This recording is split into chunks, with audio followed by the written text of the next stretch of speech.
Miami Heat Nation. Hello guys, my name is Trent, and over here we are going to be covering the Miami Heat off season and heading into next year.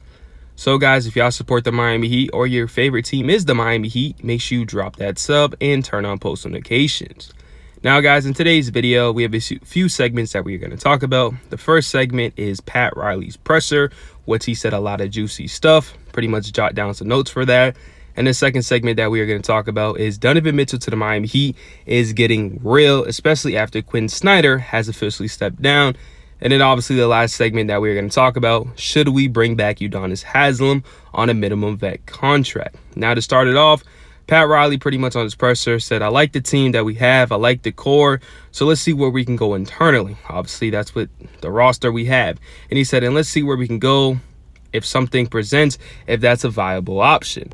Now, he also continued to say if they need a star, and he pretty much said, I think we all realize you can always have more, obviously. And then also he says, we are always going to try to improve this team. And then he made a joke pretty much saying, if there's one out there, throw him to me. Donovan Mitchell, please make yourself available. I know you don't want to play for the Utah Jazz. Come and play with Jimmy Buckets, because Pat Riley's is going to make a trade for you if you present yourself. So that's definitely important. And then he started talking about the players on the roster. The first name that he talked about was Tyler Herro. Pretty much he goes on and on about how he can score in every spot of the floor, and he's only 22 years old. Yes, we understand what Tyler Herro can do on the offensive end, but he also said that he wants him to become a two-way player. We know what you can present, but we want you to be better on the defense end.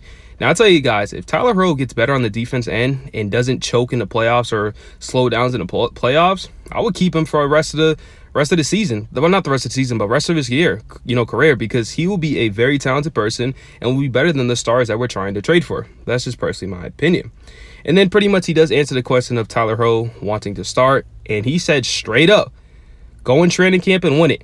I love that, because like, we're not just going to give you it because, you won the 6th man of the year or because you averaged 20 plus points a game. No, you got to come in training camp. People they believe they deserve to start too. And so you got to work for that. So I definitely love that. And then he started talking about Duncan Robinson and pretty much said first playoff game this year, he came in 27. He put up 27. You need shooters. You can't win without having one. And then also said, obviously, he needs to improve on the defensive end, but saw improvement going downhill, which we did when Duncan Robinson was playing a little bit. He was starting to drive a lot more.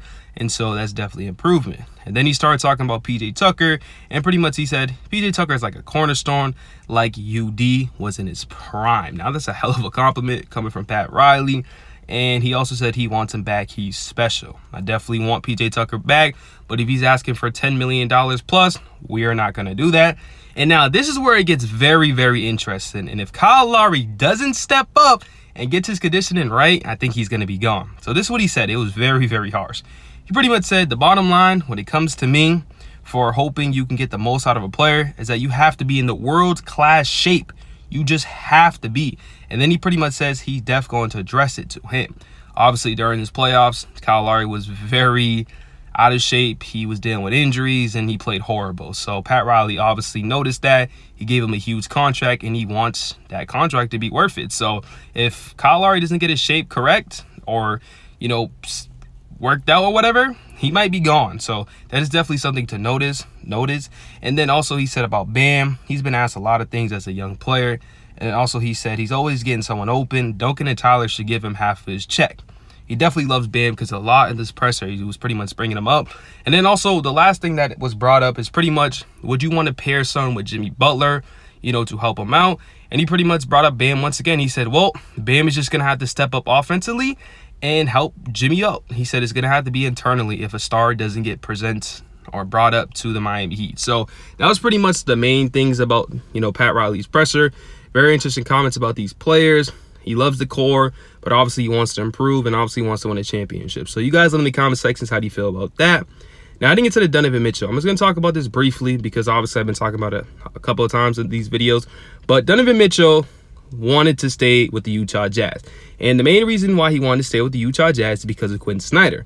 With Quinn Snyder leaving and pretty much stepping down and leaving the Utah Jazz organization, Donovan Mitchell feels kind of little worried. Like, he doesn't know if he wants to be here. And so obviously time is going to tell. The offseason is still very, very long. But that's one step and one sign that Donovan Mitchell potentially might be leaving the Utah Jazz. And obviously, Miami Heat, Pat Riley already said it. If there's a star, throw him at me. So we're just waiting on you, Donovan Mitchell. Now, the last story that I do want to talk about is Udonis Haslem. Obviously, Udonis Haslem's contract is up, and he doesn't play for us, but also he's a very important player to this team. I feel like he's a veteran, gets the team going, pretty much a coach for us. But I asked the question, why does he just didn't want to be a coach? He doesn't want to be a coach, I guess, because of the money. So do we bring Udonis Haslem back, or do we let him go? I just feel like we can't let him go. He's been loyal to this team pretty much throughout his whole career. There's no way we let him go. So you guys let me in the comments what y'all think about that. Just updating y'all with the Miami Heat news coming out today. I love you guys so much, and I'm out. Peace.